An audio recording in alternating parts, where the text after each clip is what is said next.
She's a mom, and we're very excited to have her with us today. Thank you, Brianna. Yes, thank you for having me.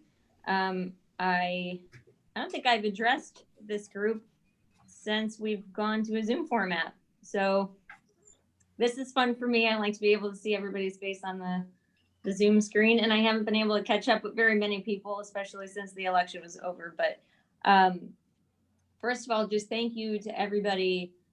So many people on the call are election judges and helped out with the election and just did a fantastic job.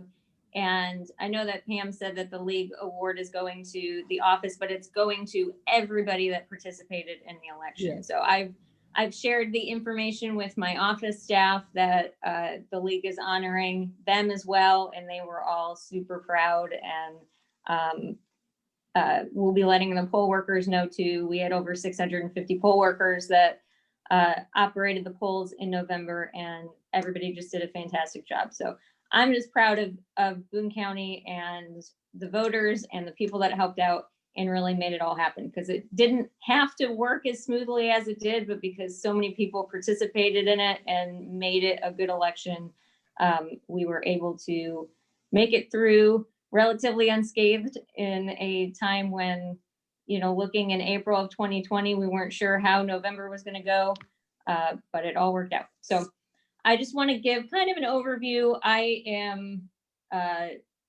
really into numbers and data, and so I wanted to share some of the information, just kind of how people voted and what methods people used, and try to give some kind of context for how all of these pieces work together and made for a successful election throughout this year. So one of the big things that changed first and foremost after the March election was over and we saw going into what was April and then the June election, how the pandemic was going to be affecting elections.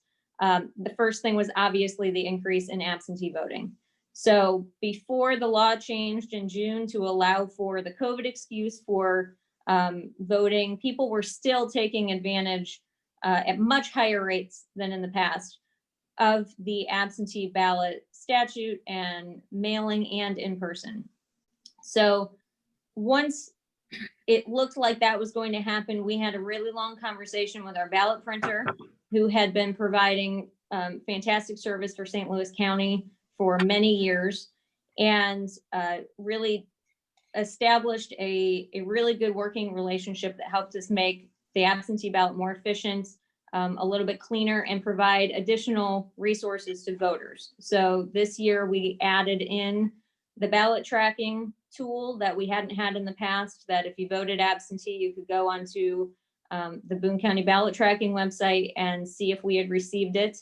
And that really supplemented something we had already been doing, which was providing emails when the ballots went out and when they came back. And then it also allowed us to do a kind of a faster turnaround of things. So absentee voting by mail is an extremely labor-intensive process for our office. In the past, what it meant was we would get the application, we would match it up to the voter registration record, we would indicate that that ballot had to go out, and then we would have to go basically to our back room. We would have our list of ballots. We printed our absentee ballots on demand. We would match them up with the envelope they were supposed to go to, match them up with the return envelope, and then get them out the door. And doing all of that, and then also doing a double check to make sure that everything was matched up correctly so that people aren't getting the wrong ballots or things like that. It touched several aspects of the office and took a really long time to put together.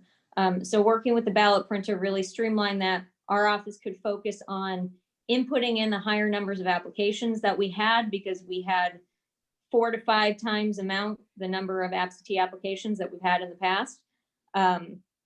We kind of reconfigured responsibilities. So we had our point person for absentee, and then we had 2 additional staff members whose sole focus was on absentee voting by mail, so that we could get all of those together. So that was really successful. And what we ended up having happen for the November election was about 14,000 people voted by mail in November. And that compares to I don't have breakouts for November of 2016 for in-person and by mail. I only have the combined number. So if you're adding together the in-person and the by mail absentee votes for November of 2016, it was 5,800 people. And 14,000 people voting by mail is a huge amount. Then you have to add together, we had almost 15,000 people vote in our office or on the weekends at the application, at the satellite absentee offices that we had at the high schools throughout the weekends in October. So nearly 30,000 people voted absentee, which was just phenomenal. And I found it very interesting and encouraging that even in this time where we had this pandemic and there was so much national attention to the integrity of absentee voting and whether it could be done by mail or whether we would have ballots that got lost or anything like that, people still really trusted our office to take care of that and came to our office to cast their ballot. So even of the people that requested ballots by mail, about 3,000 of them brought them back in person. So our office was still handling people on an ongoing basis. That's also, I think, evidence of why it's important that we continue to have the conversation about drop boxes and the ability to have drop boxes for absentee voting. Not everybody wants to come into the office, and a lot of the people that dropped off their ballot in person that had it mailed to them took advantage of our tent that was on the outside of the government center, which was another kind of collaborative process because we took up where that tent was located was where our facilities maintenance staff keeps all of their equipment. So we basically had to force facilities maintenance into a different area of the building for 2 months, which is not a small undertaking when they're trying to take care of all of the sanitizing needs and increased needs for what the pandemic was forcing upon them as well. So I'm very appreciative to all of the other office holders for allowing us to take advantage of that space, but that's also to say it's not our space. So as much as I want to use it moving forward, that conversation has to happen every time we're going to use that space. So nothing is a given for what we did in 2020, except for, still being able to use weekend things. I still anticipate weekend absentee satellite locations will continue. We have the resources to be able to do that, and I want to be able to do them for the next elections moving forward. So that's not something that's going away just because 2020 is over. What we will have a challenge with in absentee in general is that the COVID excuse in the absentee voting law and the mail-in, the straight mail-in excuse in the absentee law expires at the end of December. So once that expires, we will not have a mechanism for additional absentee reasons for the April election. And although I think there's a lot of progress being made and a lot of conversations about what 2021 will look like in terms of the pandemic and whether we'll have vaccines, I think that there will still be a significant amount of interest in voting absentee. We heard really, really good feedback and a lot of feedback that was positive about people's experience voting absentee. They liked the process. If they hadn't done it before because they just never felt a need to, they were pleasantly surprised at how easy it was. We'd heard for years and years, which is one of the reasons why the Clerks Association as an association has fully endorsed no excuse absentee for so long, that when people come into the office on a random Thursday, 2 weeks before the election, they want to be able to vote then because they have the time to do it then. They've made their choices. They just want to be able to cast their ballot.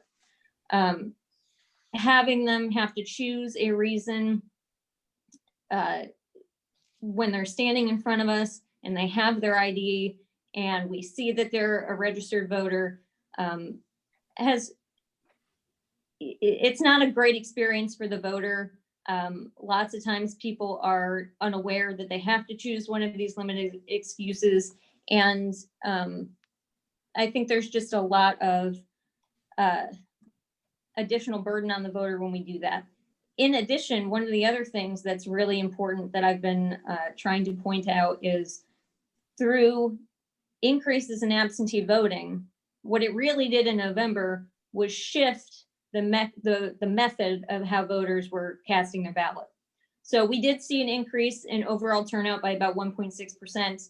And I think that that's probably due to the general interest in this election. But with 30% of our turnout being absentee voting, we saw that by about 1 or 2 o'clock in the afternoon on election day, turnout just plummeted. There was nothing that was happening at the polling places after about 2 o'clock in the afternoon. And that's because the 30,000 people had already voted absentee. So we had all these lines in the morning. When you got to the polling place at 8 or 9 o'clock or 7 o'clock in the morning, there were a lot of people. There were a lot of, there was a lot of excitement. Oh my gosh, we have these lines and there's so many people and this is going to be great. And it still was. We still had really good turnout, but the polls were basically dead by 2 o'clock in the afternoon. And I went out to a couple of them and 2 voters came in the whole time that I was there for 15 or 20 minutes. So I consider that a good thing because the voters have a better experience, especially in times when we're trying to enforce social distancing and we have these smaller polling locations and we're trying to make sure that everybody is safe. Having fewer voters coming out in person to stand in these lines is fantastic. The other thing that it did is really spread out the administrative burden for our office. So when you're trying to plan a large event, whether it's an election or whether it's just a major, really any kind of event, anybody that's planning an event knows, you don't want all your risk on one day. You don't want everything to hinge on everything going 100% perfect on that one day. You want to be able to spread out the risk. You want to be able to spread out the duties that are happening because it makes a better experience for the people involved in the event, but it also helps make sure that you have some contingencies built into the process and just a lower overall sense that if one thing goes wrong, everything goes wrong. And allowing us to take 6 weeks to help the 30,000 voters that cast their ballots means that those 30,000 voters had the opportunity to interact with us. If something was wrong with their voter registration or they forgot to update their address, they had time. If they needed to do something to, if there was a question about something, we had time to address it. If people thought that they registered at the DMV and they didn't, they still had some time to register before the election. There's just any number of things that pop up on election day that if they popped up earlier in the election cycle, we'd be able to solve, but by the time we get to election day, it's too late. So we were able to spread that out. It made for a much more positive experience for a lot of voters. And then election day itself ran so smoothly because we could anticipate where we thought the most voters would be. We were able to put election judges at higher numbers in those locations. And one of the things, I said that I really like numbers. So we took the numbers of absentees up to about a week before the election, then put them at where the polling places were that we knew that they would have been assigned at. Because our expectation was, let's just say that 100% of voters is the pie, and we're not going to increase the pie by doing the absentees. We're just going to cut into the pie so that the pie represents who's showing up on election day. Once we knew that about 30% of voters were in absentee, we could say 70% were going to show up on election day. What polls are they at? Because we can see what precincts people are asking for absentee ballots from. So when we correlated that together, we had some voting turnout expectation of Sturgeon is going to have X amount of voters. And, the Armory is going to have X amount of voters because of where people were voting absentee. And we were within about 10 voters at every single one of those polling places when election day was over. So it was just a very, absentee voting allows us to do those kinds of things and make better informed decisions from an administrative standpoint. that help make sure that the process itself is good for voters. So I don't want to take up too much time with the incredibly nerdy stuff of how the election operates and things like that. But really, I mean, the big changes for November were that we had a much higher absentee voting. A lot of the things that we ran into as hiccups for June and August smoothed themselves out by November. June and August, we had a pretty tremendous amount of difficulty using all of the polling places we'd normally been able to use. We had a lot of places either due to the stay-at-home orders or just due to precautions that they themselves were taking. We just didn't have them available. At one point, we weren't able to use the library. At one point, we weren't able to use the health department. Everybody, I think, recognized the importance of being able to have as many polling places open as possible for November. So we did get to have our 76 locations, and obviously having Mizzou Arena was fantastic. We had 2,700 voters that cast a ballot at Mizzou Arena.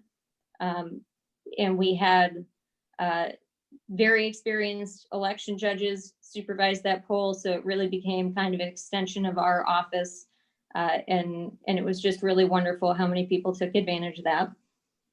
And then the other thing that I would say was this was really the biggest debut of the new voting equipment that we had. So we purchased the new voting equipment in July of 2019. And obviously we got to use it in March and in June and in August.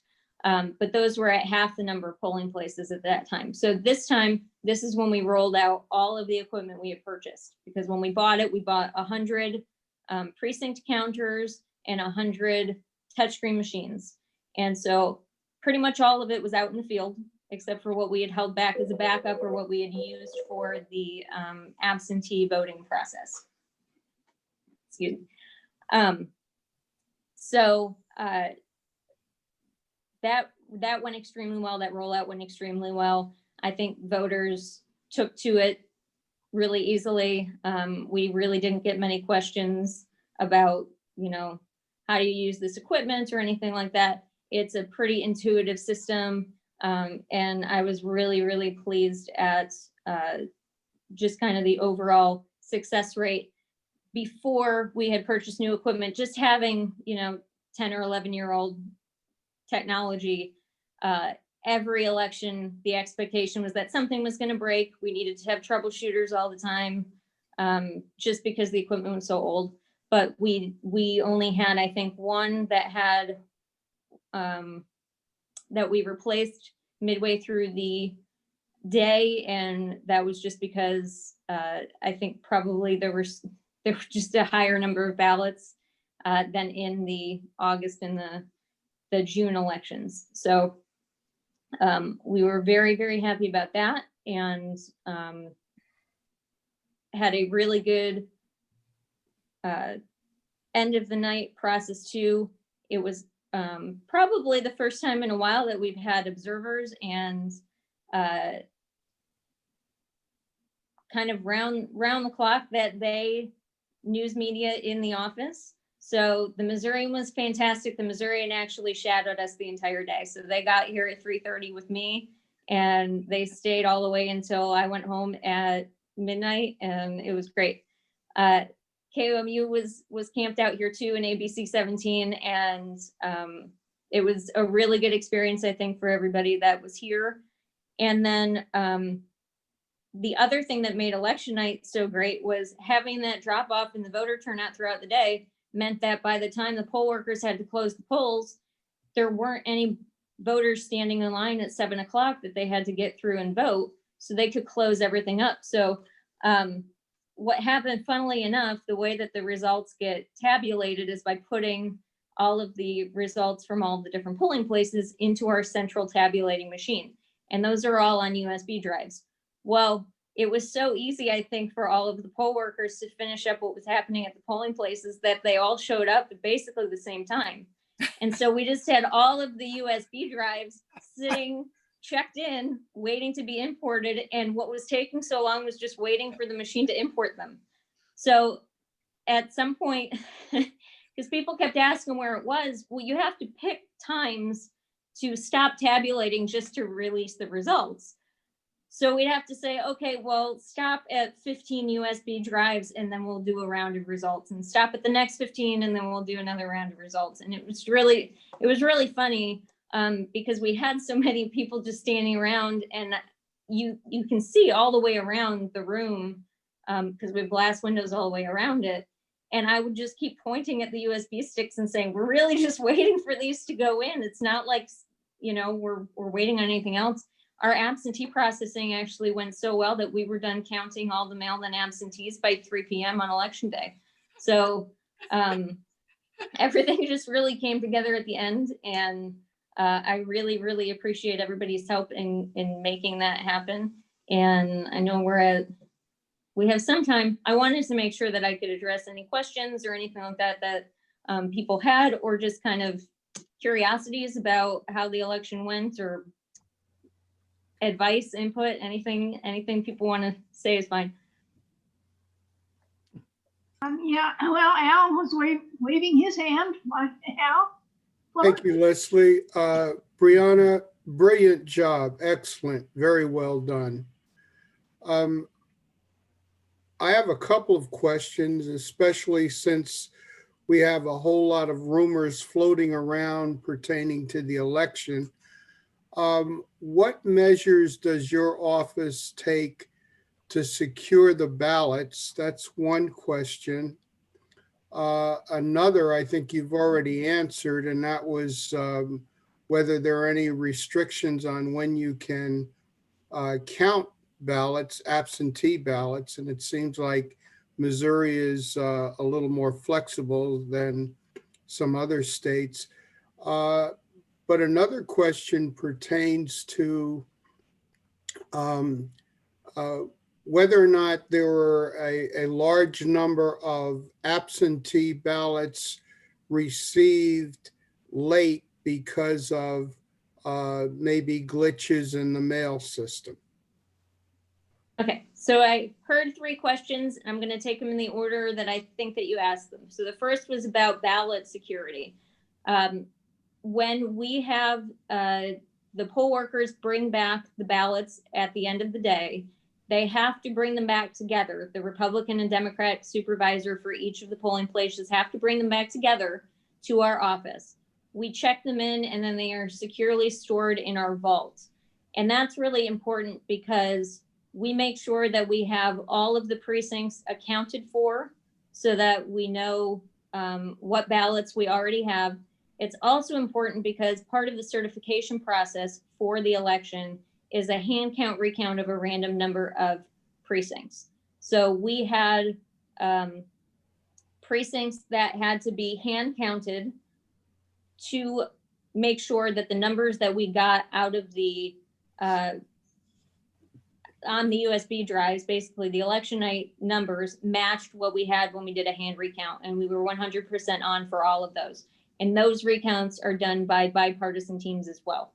So the Thursday after, not the Thursday immediately after, but the next week of the election, on the 12th, we had 4 absentee bipartisan teams come in, take the sampling, the random sample of precincts, open those up. They had been securely closed with a seal on them, with a numbered seal on them. So they open them up, they make sure they haven't been tampered with, and then they do the count on them. Then they seal them back up.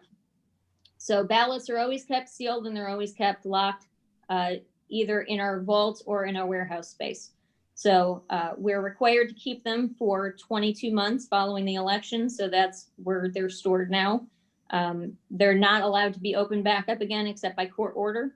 So they just sit in our warehouse until 22 months is up, and then we can securely destroy them. The second question, I just lost it. I got really into the ballot part. Well, you had actually answered that. The second one had to do with whether there were any restrictions on when you could count absentee ballots, but you said you had them all counted by the end of election day.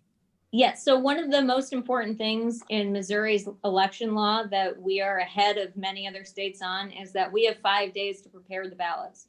So starting the Thursday before the election, we had bipartisan teams come in to start counting those ballots. And we kind of overshot with the number of bipartisan teams that we had. And we thought with having 15,000, almost 15,000 mailed-in ballots that we were going to have to be working all 5 of those days. But we brought so many teams in, they processed them on Thursday, Friday, and Monday, and they didn't have to come in over the weekend, which was great.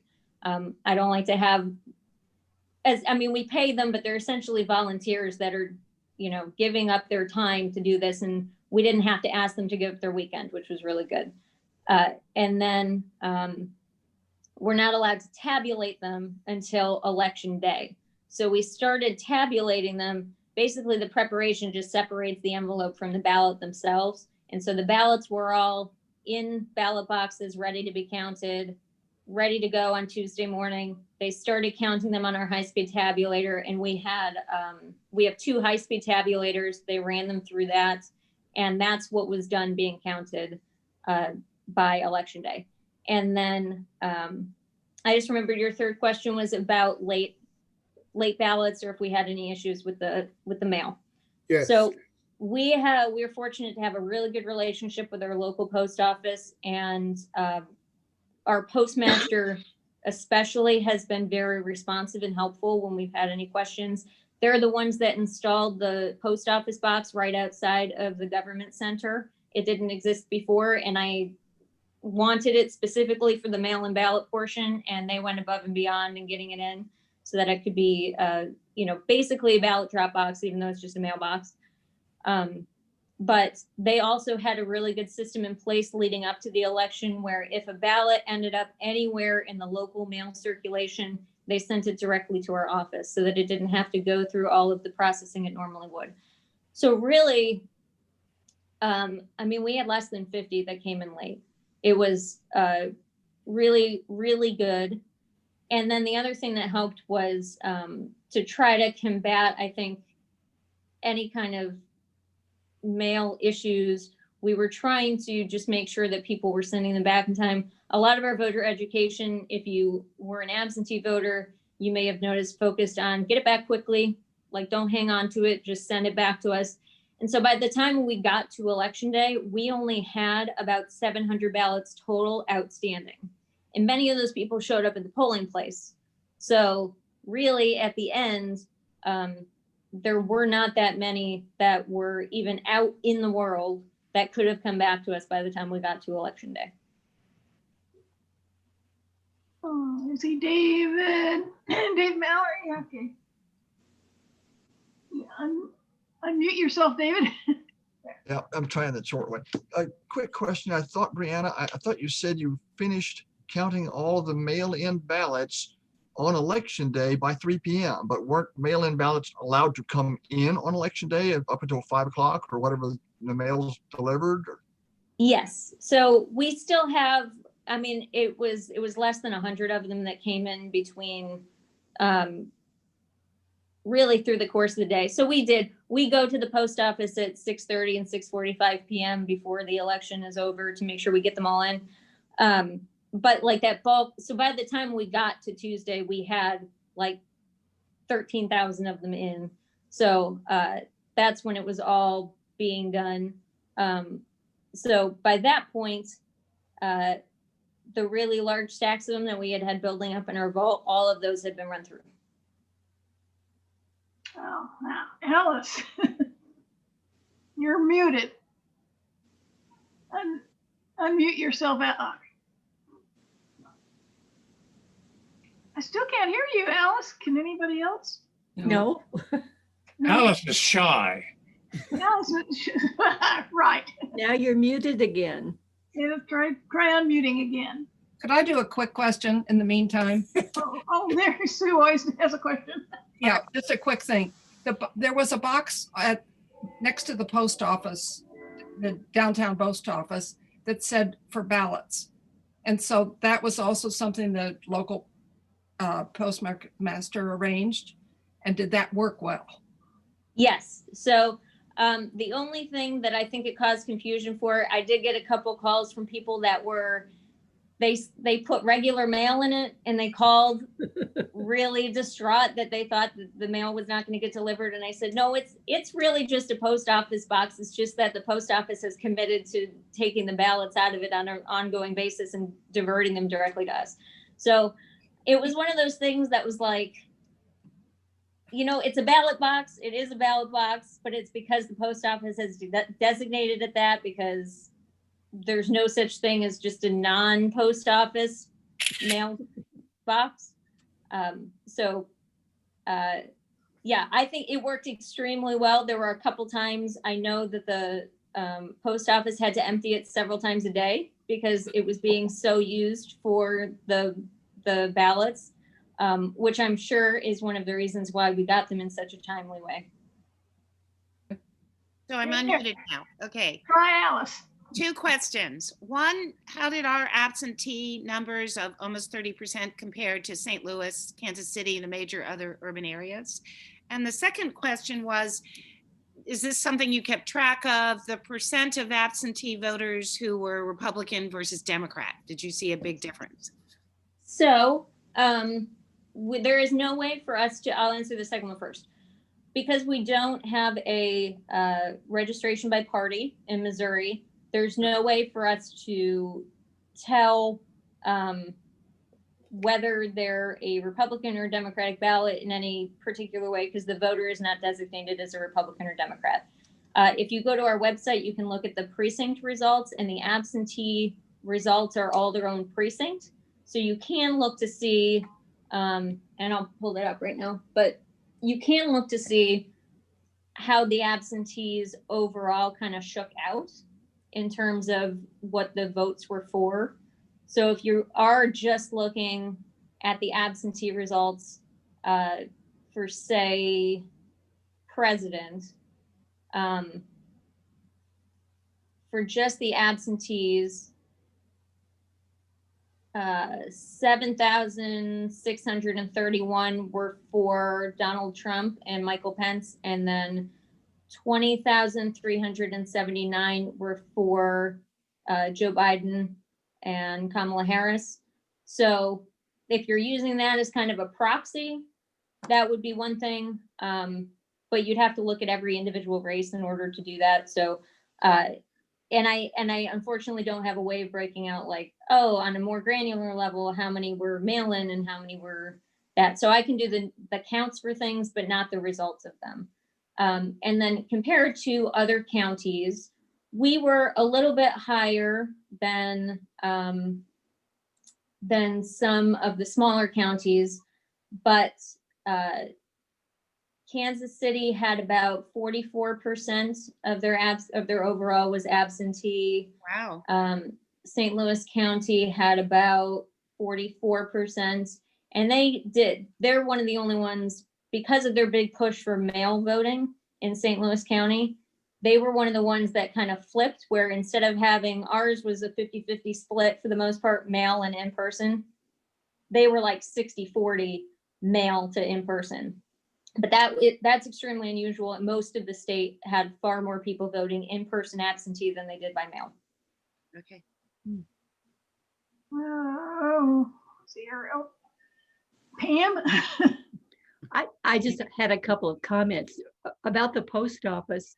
During the time when we were voting, if you went inside the main post office, there was one window to buy stamps and mail your packages and one window to leave your ballot. So that was something nice else that they did. And I wanted to know about, I thought that was a great idea to take the bookmobiles to different places and have absentee voting there. Was that worthwhile? Yes, although I broke the bookmobile.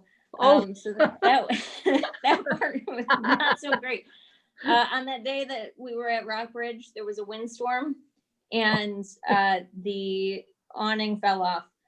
And that was not fantastic, but we're taking care of that.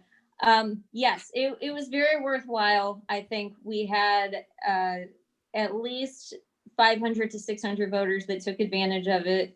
And a lot of people that said, they weren't sure if they would vote. And then when they saw that we were going to be in their area, then they came. And so that was really nice. I think it gave some people an extra opportunity and educate them on how absentee voting works in general, and that absentee voting can be done in person. There was a lot of misconception that absentee could only be done by mail. And when people started learning that you could do it in person, it really, it showed, because people would say, wow, this is so convenient. I'm so glad that you did this. So yes, I think using the bookmobile was fantastic for that. We were very fortunate to be able to procure a truck that has a generator that we can now use in the future as well. And we used that at the health department the weekend before the election when we did the drive-through voting for people that ended up in quarantine or COVID positive. So we utilized that. So that's really helpful. The library has been fantastic and I love partnering with them.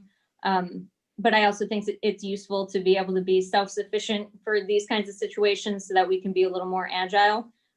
So moving forward, that's what we'll be using. We'll be using the truck that we have now so that we can continue doing those in parking lots or really wherever people will have us. And what is the possibility of having no excuse absentee voting in the future? How can we push for that again? No excuse absentee voting. So it's been pre-filed. I don't know.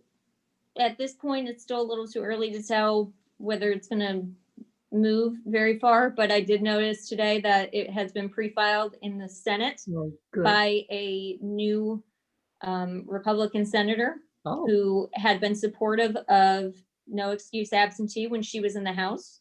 So maybe that's a good sign. I'll be following it, certainly.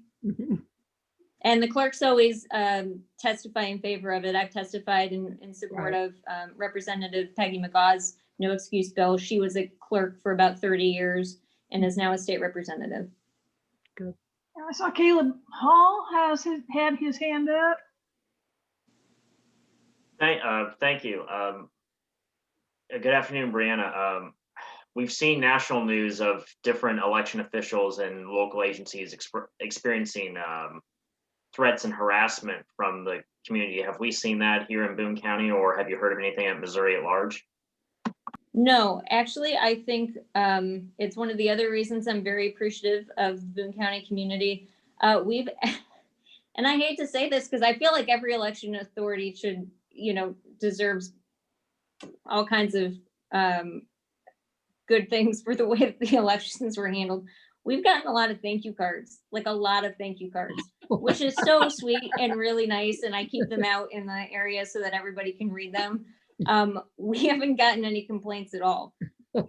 So I'm very appreciative of that. And I don't know that very many clerks in the rest of Missouri have either. There have been a few that I know have gotten a lot of like very pointed questions about things and just want to know more about the process. And, it's not always a positive interaction, but it usually ends pretty well because, none of the clerks that I know of are shy about explaining exactly how every part of the election works and is more than willing to have people come in the office, show off the stuff and talk about it.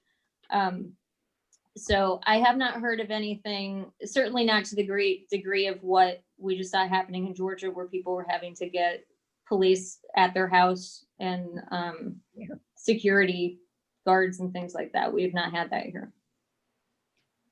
Yeah, Nancy Copenhaver has her hand up. Financially, how did you come out, Brianna? And was it more helpful because of COVID money? And were you in a better shape than some of the other surrounding counties? Yes, I think so. So there were a few places where we found cost savings. The changes we made to absentee were one of the places, not with the volume. I mean, overall, the number of absentee going up meant that it costs more to do absentee, but we found a way to do the per absentee ballot package to reduce in cost. So we did find some cost savings there. But yeah, I mean, by and large, having the CARES Act money was extremely helpful.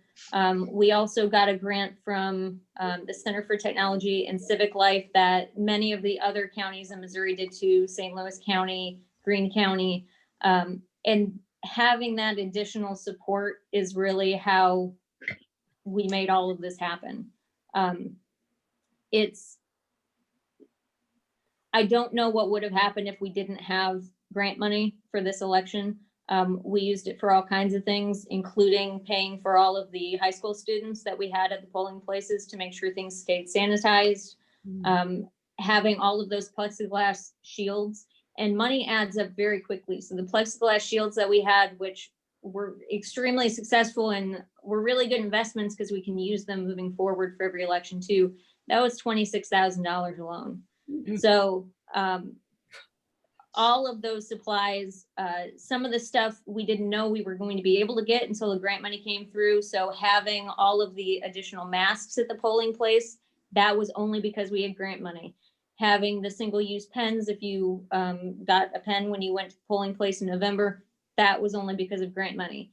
All of the gloves that we provided to the election judges, that was just because of grant money, and the plexiglass shields were just because of grant money. So that has all allowed us to make sure that the county has not had to bear the costs, the increased costs of the election due to the COVID precautions that we knew were important to put into place.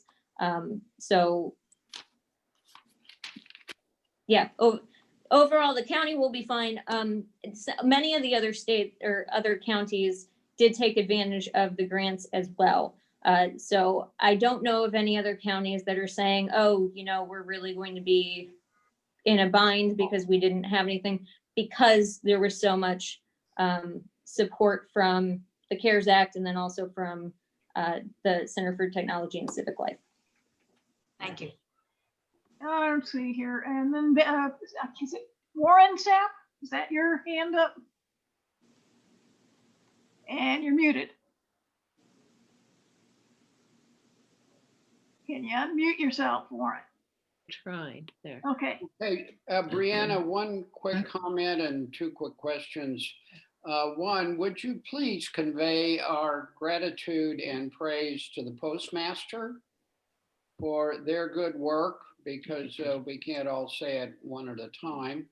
And two, did you detect any apparent or suspicious fraudulent voting in the county? And three, surely there is some sort of Republican equivalent of Muleskinners here. Have they invited you to come and talk to them?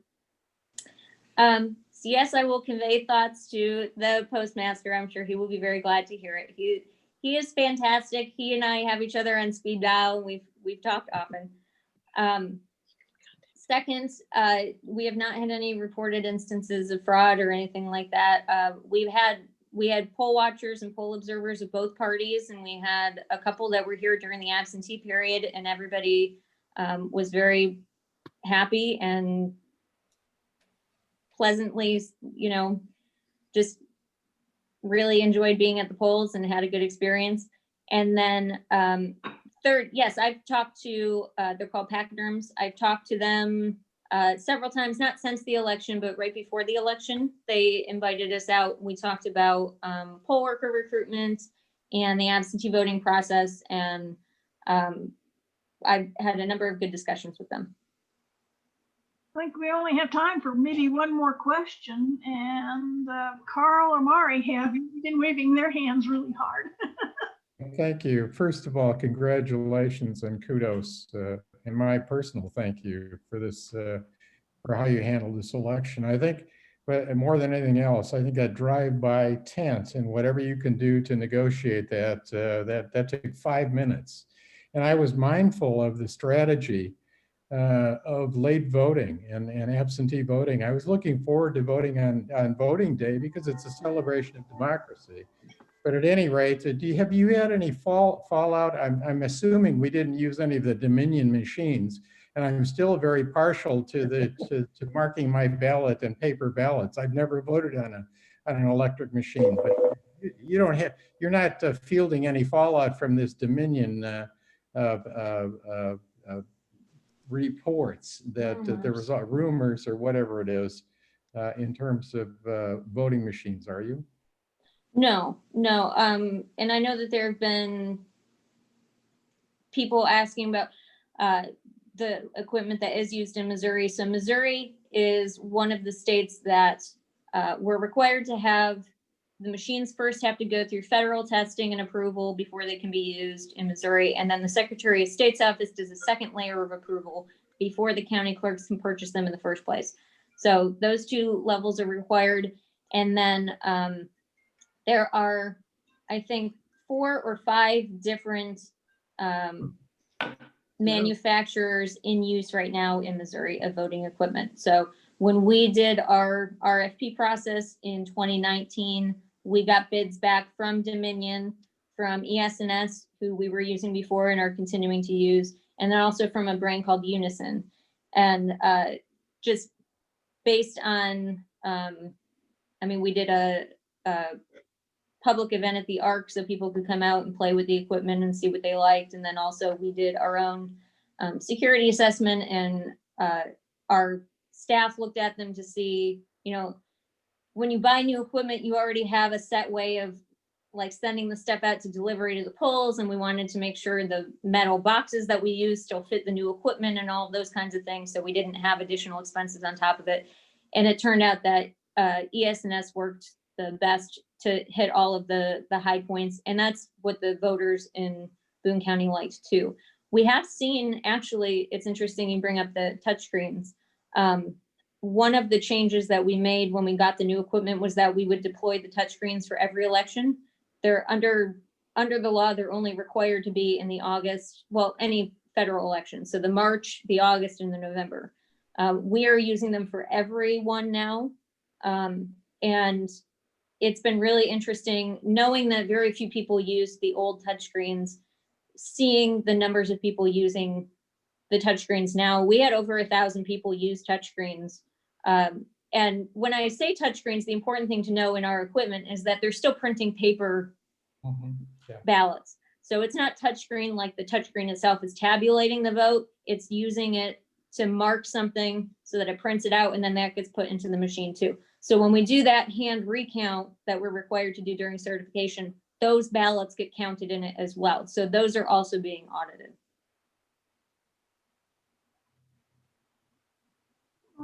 Okay, well, it's after 1 o'clock now, so I think I'm gonna have to turn it over to Al. When are we voting for new officers? Next month, next week. Next week. Next week? Okay. Next week. Okay. Where is Al? I can't. Oh, I am right here. I just had to unmute myself. Oh, Brianna, thank you so much, and bravo for a fantastic job that you and your team put together. Look Thank you. for many more successful elections. So now when I look in the dictionary and I look for the definition of democracy, I'll see your picture, right? All right, fantastic. You're following in the Wendy Noren tradition. We thank you. Yeah. And Yes, I think you've made it, given us appreciation of just how complex it is. Yeah. Right. Thank you so much. Well, this is certainly a standing on the shoulders of giants thing with Wendy having set such a standard here. So I'm just thankful to be able to continue on the tradition. Thank you so much. And we had somebody in between that showed us how bad we could have it. Right.